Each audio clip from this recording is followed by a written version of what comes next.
Welcome to Scaling Up H2O, the podcast where we're scaling up on knowledge so we don't scale up our systems. Hi, everybody. Trace Blackmore here, your host for Scaling Up H2O. And folks, I know you have heard me say it time and time again. You, as an industrial water trader, you have to get out there and you have to start attending some of the events that we have in our industry so you can learn new things. It's so easy for us day to day to work in the business, but it's those times where we're able to take ourselves out of the business that really allow us to apply things tenfold when we get back from a learning opportunity.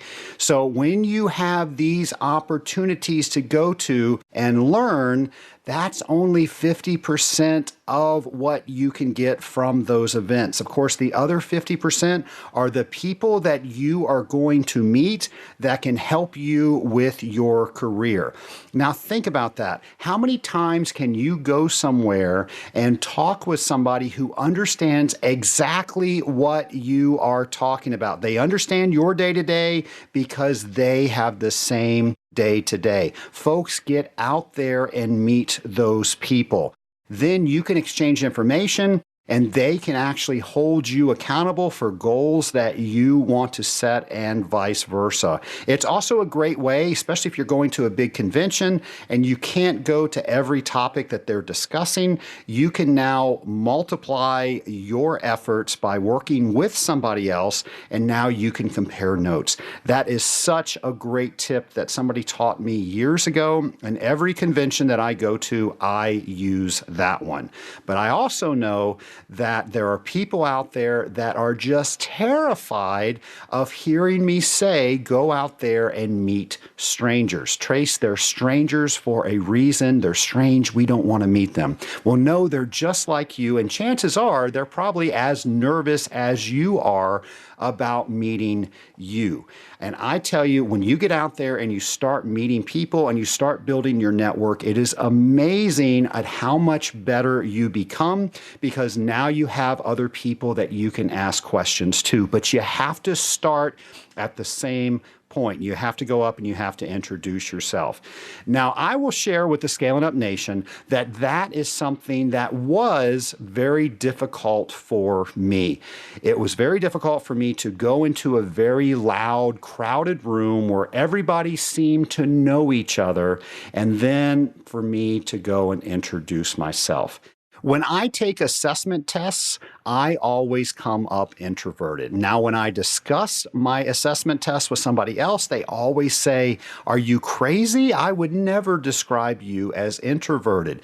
And there are certain things that I do that allow me to get over that and talk with people and be fun and get information out of people, but that does not come naturally. I really have to gear myself up to get to that point. And I taught myself that. Well, a great friend of mine, Donna Srader, and she works for the Texas Tech University Career Center. She's actually created an entire course based on what we are talking about right now. So she's a family friend of mine, and we got to talking over dinner about this, and I thought it would be wonderful for her to share some of the tips that she's come up with to get over being shy so we can all profit from knowing people through networking. So Scaling Up Nation, I hope you enjoy my interview with Donna Srader. My lab partner today is Donna Srader of Texas Tech University. How are you, Donna? I'm great. How are you, Trace? I'm doing also great. Thank you so much for coming on Scaling Up H2O.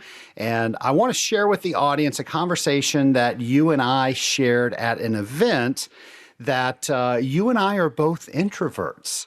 And I think we share that with each other. Yes, I am an introvert. When I first started talking about being an introvert, my husband said, you are not. And I finally figured out, okay, he thinks introversion and shyness are the same thing. And I'm not shy, but I am introverted. So I want to talk a little bit about that because when people meet me, the first word that comes to their mind is not introverted. And I do okay in conversations, but it's much easier for me to broadcast on this podcast than it is to talk to a very small group of people in the room. So what's the difference between being introverted and being shy?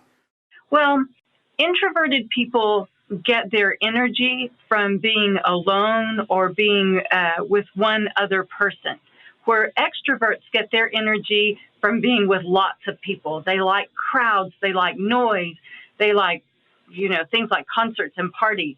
And for introverts, we're sitting there going, oh my goodness, how soon can I leave?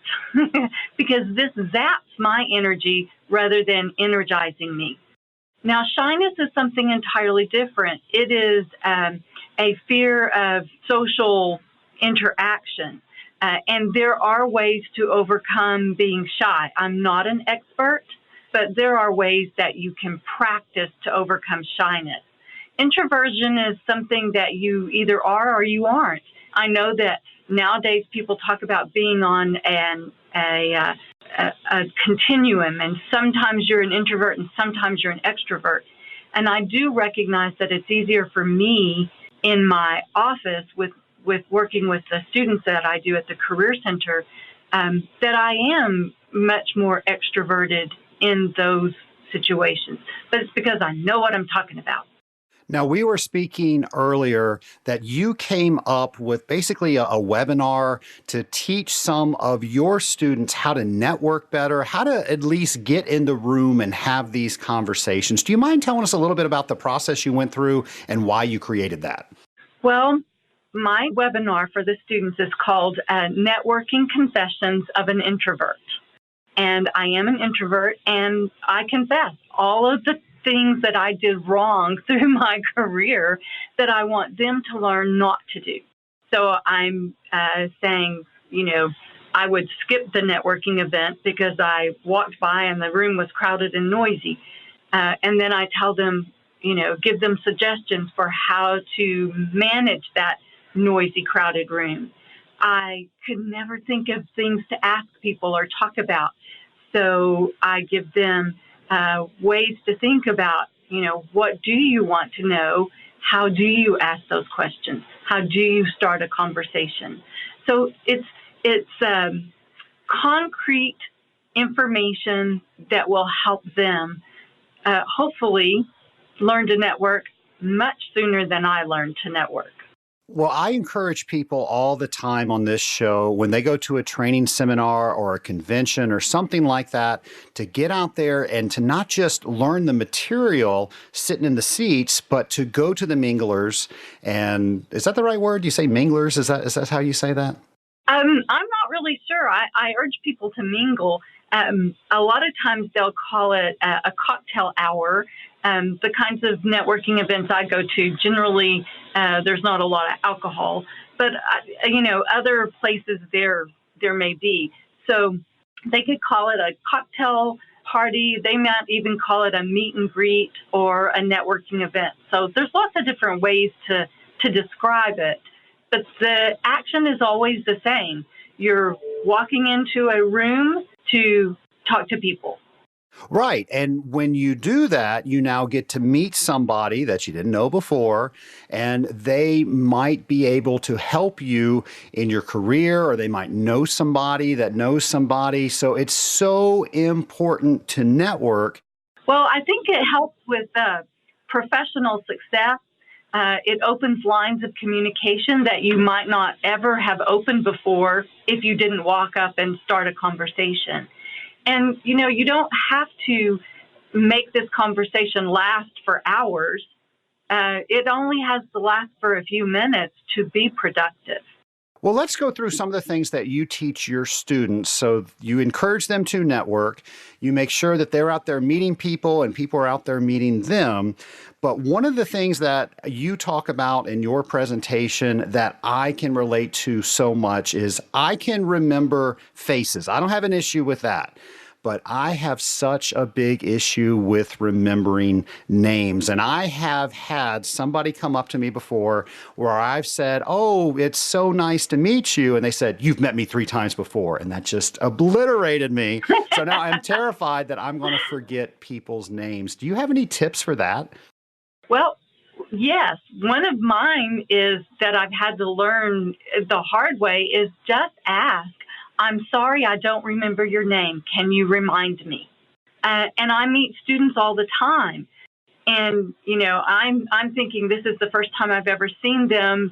And they may say, "Oh, no, we've talked before." And when I read their resume, I go, "Oh, yeah, I remember this resume." But I don't remember the students. I don't remember their face or their name. So I have learned to just ask. When someone knows me and I don't know them, I ask. But there are other things you can do. There are mnemonic devices where you use a phrase to remember their name or something about them. Some people use rhymes. My husband's a lot better at that than I am, so rhymes are not me. But I do use visuals. I will take that name and create a visual that goes with it so I can remember. For example, I know someone whose last name is Baldwin, and now I feel like I know them very well. But at the beginning, and this person is not bald, but at the beginning of our relationship, I always envisioned a bald man accepting a prize. So Baldwin. And I put him in there next to it, like he was the person giving the prize. And that's how I remembered his name and his face. And that was very helpful. See, I would be worried I'd forget the mnemonic or whatever the visual was that I'd try to remember. There's no easy way, but I've learned to just ask. I'm aware that we've met, but I don't remember your name. And a lot of times I'll say, "I'm Donna," and they'll immediately remind me of their name. Well, that is so simplistic. And I got to tell you that I personally will avoid that question where I don't remember your name. Can you please tell it to me again? And I'm thinking of ways, well, maybe I can introduce them to somebody else that I do know their name and they'll say their name. So you're right. Just make it simple and say, "Can you remind me of what your name is?" Yes. And most people don't respond negatively to that. I'm getting older, and I just figure I have gray hair. I get a pass on something. But if you're 20-something, good luck. Yeah, if you haven't earned your gray hair yet, you're just on your own then. Well, Donna, earlier I mentioned that us water treatment folk, we go to a lot of trade shows and training events, and there are opportunities there for us to get together, for us to meet each other. And I always encourage people to get in those rooms and to start meeting people, because now they have allies where they can compare notes on what they're learning. They can hold them accountable if they have certain goals. All of those wonderful things that can happen when you meet new people that do something like what you do. But in some of these events, we might have 20 different events that we could possibly attend, and that can be overwhelming for many. What do you recommend there? Well, one of the things I like to do is just look at what's available and what's going to appeal to me. What is going to provide information that will help me in my future? I want to learn all the time, but some things that I learn are much more useful to me than others. So I'm looking for what's interesting, what's useful, and those kinds of things. Also, if you're going with a couple of people from your company, you can divide up and conquer.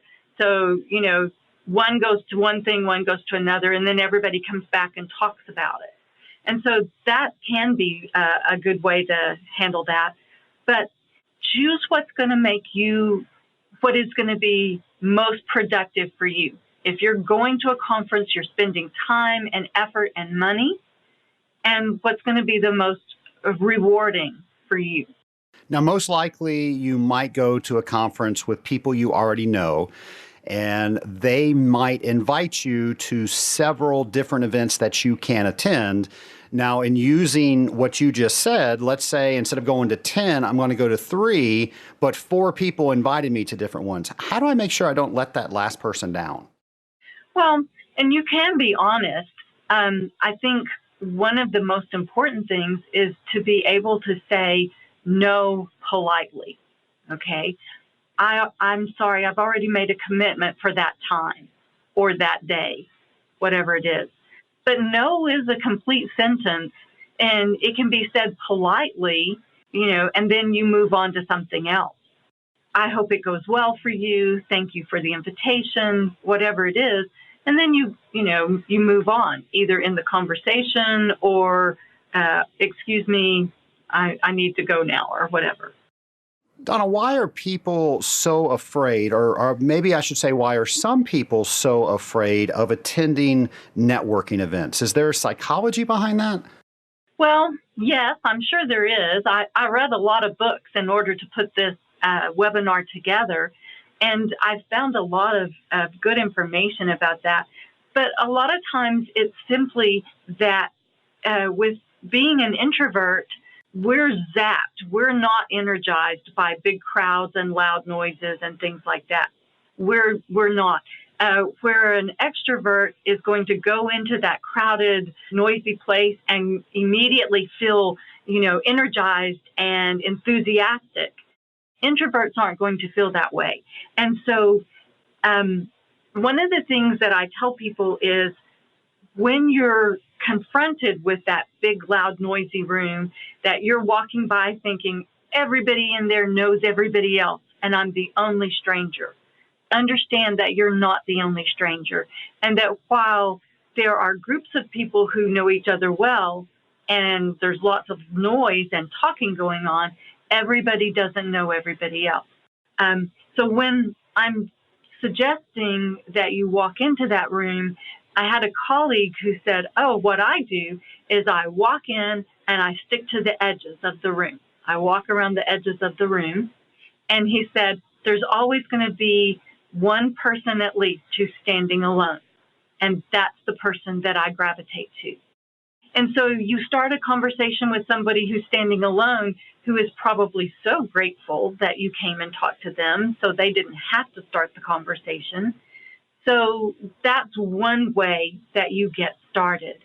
And then you move on to the next person, or you take that person with you to the next single person that you see, and then the three of you are in a group conversation. There's really good information about how to start a conversation, how to continue the conversation, and then how to close the conversation in the webinar. Well, why don't we talk about a couple of those things? So one, I know a lot of people are scared about small talk. And I know you talk about small talk and you use that either for or against the conversation that you're trying to have. And then you move into how to direct the conversation so it doesn't seem so awkward. So do you mind telling the Scaling Up Nation a little bit about that? Well, one of the things I want you to do is be present. Don't be thinking about, oh, I've got to go over and talk to this other person while you're talking to the person in front of you. And then every conversation starts with small talk, hi, how are you? How's the weather? But you don't have to leave it at that. You can ask more substantive questions, and that's going to be more interesting to you. If all you ever do is talk about the weather and the food, you're not really networking. So you got to go deeper than that. And then I would tell you, practice what you want to say. Practice how to move beyond the small talk. You want to make eye contact with people. You want to smile. That makes you approachable.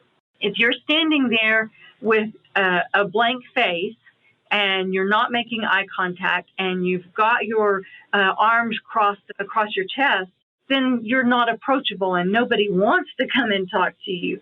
So you've got to make yourself open to the new contact. So, keep that in mind as you're doing this. Then ask open-ended questions. If you ask a question, where are you from? You're going to get more information than if you ask, are you from XYZ company? Because that's a yes or no question. And once they've said yes or no, where do you go? So open-ended questions. A lot of times when I'm at a conference, I will start with, I'm Donna. I'm from Texas Tech University, the Career Center. Where are you from? What brought you to this conference? What are you learning that's most important? And then you move on to the more substantive things like, how did you get into this career? And I once had someone who was going, well, I used to be an English teacher and then I became an entrepreneur. Well, how did you do that? What are the steps you went through? People love to talk about themselves. They also like to give advice.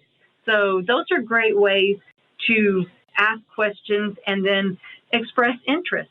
You're going to, oh, that's so interesting. I really am impressed with that. And then you ask follow-up questions.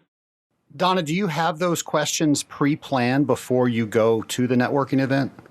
I do. I know that sounds really nerdy and introverted, but I do. I plan what I'm going to say. I plan how to open up a question. And I really appreciate it when someone walks up to me and starts the conversation, because then they've done the heavy lifting as far as I'm concerned. And now we can move on to those more substantial conversations, those questions and the answers that really are going to make people go, oh, well, that's really important.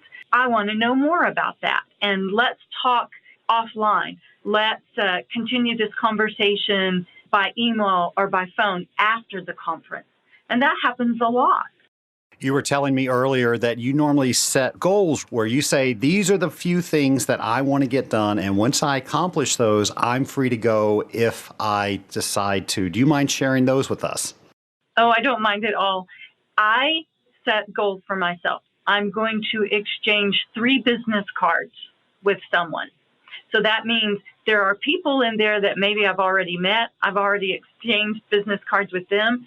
So while I may be pulled toward them because I've already met them and know something about them, I have to go and talk to new people that I haven't met. And then I give myself permission to leave. So there are networking events a lot of times at conferences that they'll take you away from the hotel where the conference is happening. They'll take you to a concert or a play or something like that. And those things are really nice and interesting. But, if the networking event, all right, we see the play, which lasts, an hour, and now we're supposed to network. But the networking thing lasts 2 hours and the buses aren't going to take us back to the conference for 2 hours. Well, I plan how I'm going to leave. I plan that I'm going to get a taxi or I'm going to, and that has to be something that I plan ahead of time because I have to know the name of the hotel I'm going back to and the address for it and about how much money it's going to cost me to take that taxi, all of those kinds of things. And so nowadays we have Uber and Lyft, and so it's a lot less traumatic because, you have to figure out, okay, how do you call a taxi? And, if you're in the hotel, you ask the front desk, will you call me a taxi? And they do. But if you're at another event, another venue, knowing how to call that taxi or that Uber or whatever, it's going to take a load off your mind and you get to decide, okay, it's been 45 minutes, I can leave now. And you do that. Do you ever worry that you're not getting your money's worth out of where you're going to? Oh, I don't. All right. So I'm an employer. I send one of my people. They're introverted. Now they've got the extra pressure that they want to make sure that I feel that they're doing everything they can to the event that I sent them to. So now they've got that added pressure. What advice would you have for them? Okay. Well, that added pressure that your employer is expecting you to come back having networked with people. Okay. You exchange 3 business cards the first day, you exchange 3 business cards the second day, and on the third day, when it's probably only about, half a day, maybe you only exchange 1 or 2. But that's 8 or 9 business cards. And now when you come back, you also will, come back to the office. Now you're going to email those people. I really enjoyed our talk about whatever it was. And, you have to have a mutual exchange. You can't just exchange business cards. You have to exchange knowledge and information. And I think that you would really like to know this person. I don't have their contact information with me right now, but when I get back to the office, I'll email it to you. And those kinds of email conversations can be very, very helpful. And email or phone conversations are a lot less scary to me than face-to-face meetings. Well, that's great advice. Well, and I think, you come back with enthusiasm. I learned this. Hey, boss, I learned this, and I made a connection here and here. And that helps a lot, too. Something you and I were laughing about the last time we saw each other is my wife accuses me of not knowing how to close a conversation. The conversation will be over and I keep it going and going and going and going. You're very good at that. Can you give the Scaling Up Nation some tips on the right way, the non-offensive way to close a conversation? Well, and you do want to be polite and inoffensive. You don't want to just say, okay, I'm done with you and walk away, because that could be offensive. But think in terms of what you need to do. Please excuse me. I need to go speak to my boss or my coworker or whatever. And a lot of times it's, if the buffet is open, you can have your conversation and say, excuse me, I'm really enjoyed meeting you and talking, but I'm going to go freshen my drink or get something to eat. And then another way is to set up, can we meet again? Can we talk tomorrow over coffee? Okay. One-on-one over coffee certainly is a lot less nerve-wracking for me than that big, huge room with all the people in it. It was nice talking to you. Perhaps we could meet later and talk some more. Or I really did enjoy what you just said. I want to move beyond that and learn more. So you can set up another meeting. You can set up an email conversation. Let me email you once I get back to the office. Those kinds of things.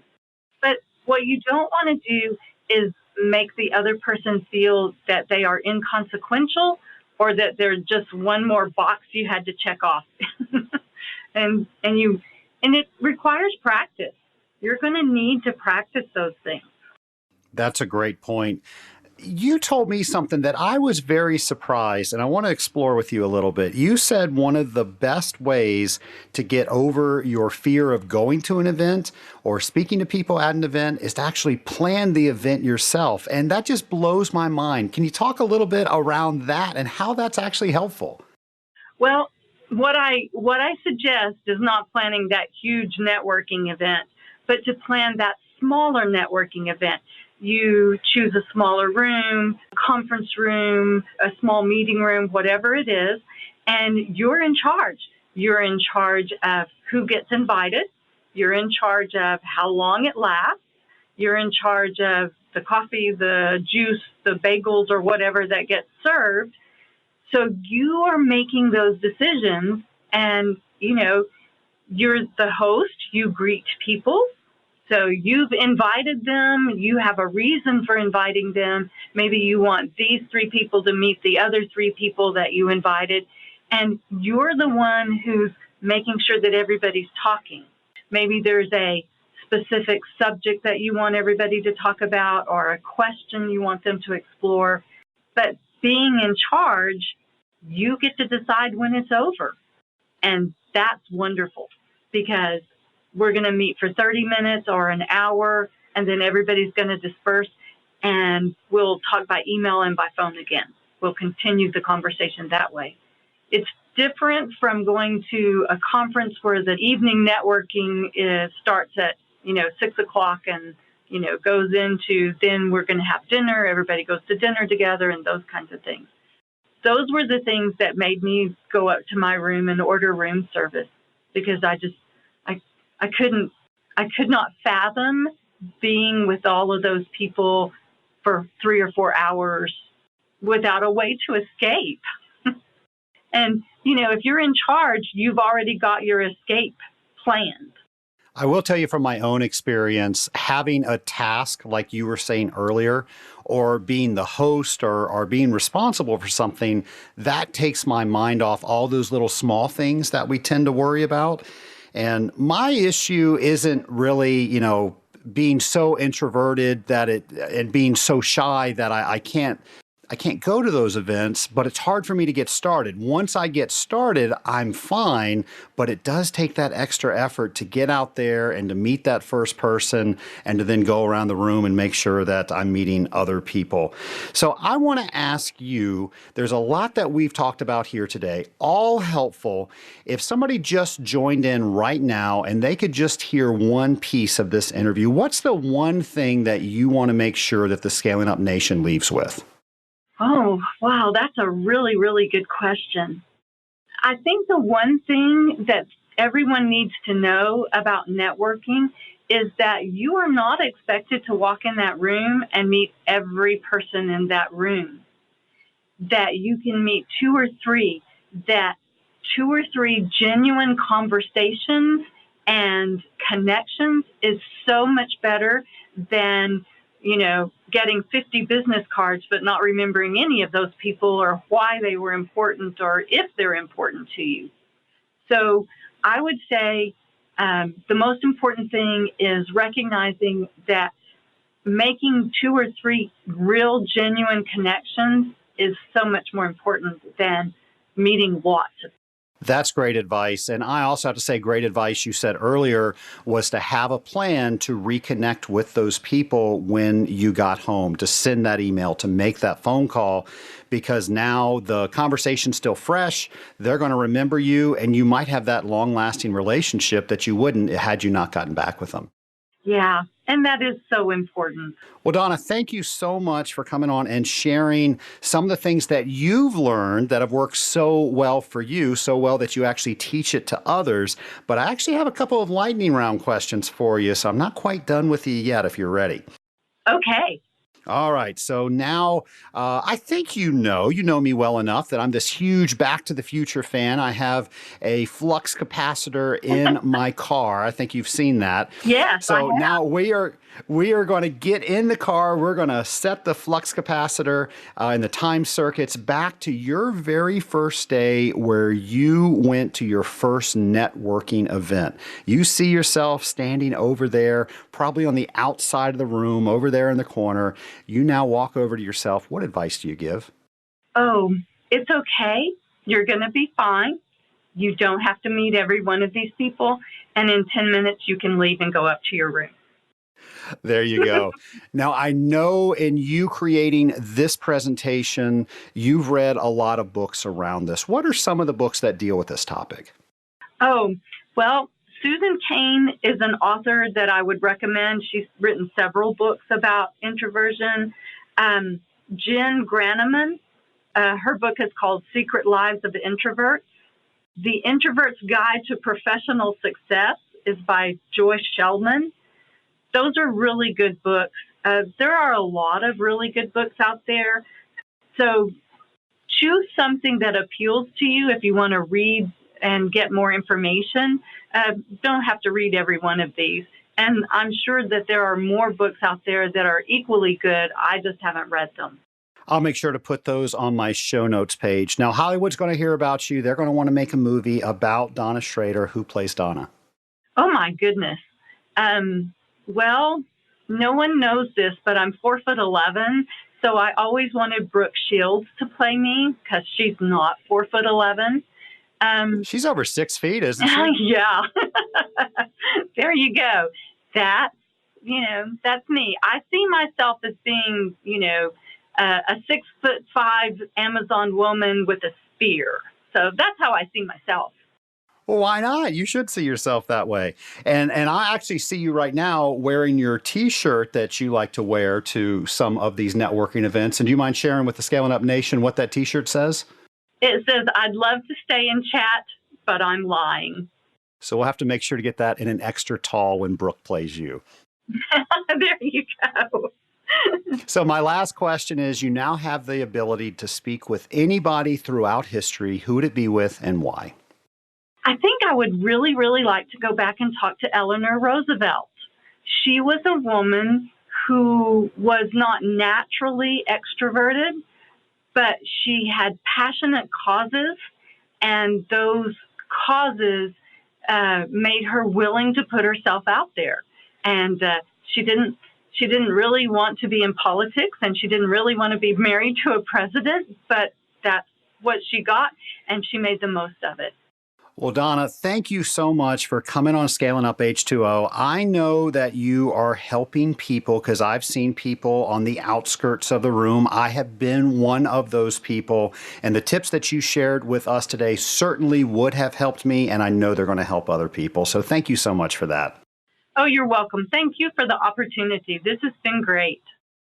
Nation, I hope you were able to get some tips from Donna. I know that what she was talking about would have been so helpful for me when I first started out. And I have to say that when she was talking about some of these tips, I was going back to when I first joined the Association of Water Technologies. Now, I remember it was just me. I was the only person in my company at the time. And I flew somewhere and I went to the hotel. And of course, right at the hotel, there were people, other water treaters that were greeting each other and hugging each other and talking to each other in the lobby. And I didn't know anybody.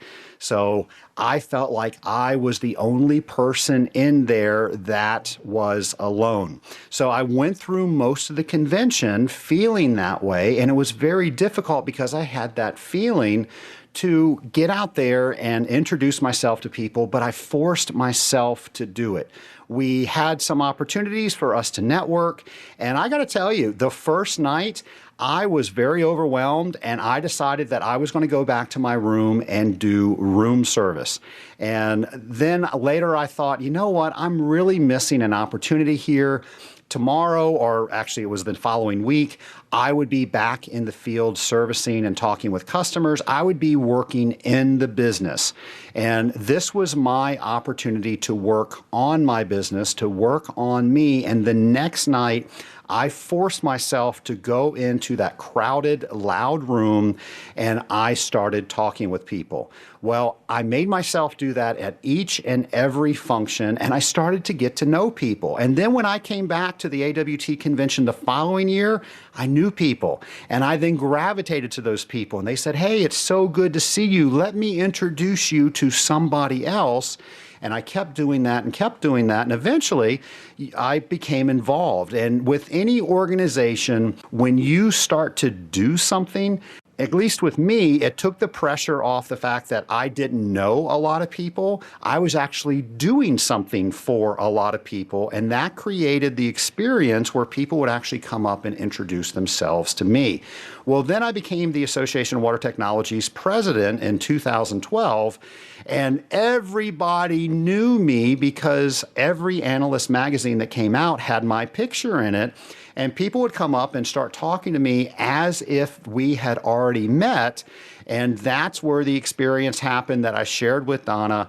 And I said, you know, it's very nice to meet you. And this person said, "Trace, you've met me 3 times. And I got to tell you, I do not remember meeting them 3 times. And I had met so many people when the convention was in Atlanta, my hometown, and I was also president, that I could remember who I met and who I didn't meet. And since that one person said that to me, I am just terrified that somebody's going to think that I forgot them. So I will share a tip. And if I have used this on you, just know that it was out of love because I don't want to hurt your feelings. I, from that date, have never said to another soul that it is nice to meet you. I always say, great to see you, because that works in any situation. Well, folks, people now come up to the Association of Water Technologies and they will find me and say they have a hard time meeting people. And I understand that. Now, whether we're talking about the AWT or we're talking about ASHRAE or we're talking about BOMA or IFMA or any of those other organizations out there, I promise that if you work at it, And you don't have to spend a lot of work at it. You just need to make yourself available to go out there and to meet a couple of new people. Donna shared with us that her goal was just to meet 3 people. She was going to get 3 business cards and give out 3 business cards, and then make sure that she went back later when she got home and reached out to those people, making sure that she really sealed the deal on those relationships. So for those of you that are like me, start small and just stick with it. Some of the tips that Donna said definitely could help. And remember, there are other people out there that feel the exact same way that you do. Now, a lot of people are very surprised to hear me talk on this show, but I got to tell you, it is so much easier for me to speak with the 10,000 people in the Scaling Up Nation, or to go to a training event and speak to 300 people on stage, than it is for me to go up in a group of people that I do not know and start a conversation. So I can relate. If you are curious about some of the events that are available to us water treaters, I did a list of all the things that are coming up that are close to our industry on our very first episode of this year. So that was episode 67. So go to your favorite podcast player and look for episode 67. It's called the first one of 2019, or you can go online at scalinguph2o.com/67. So folks, thank you so much for listening. I hope that this can help you, or if you know somebody that's struggling with this, maybe you can share this with them. That can help them. And folks, I enjoy bringing this podcast to you so much. So I will talk to you next week on Scaling Up H2O.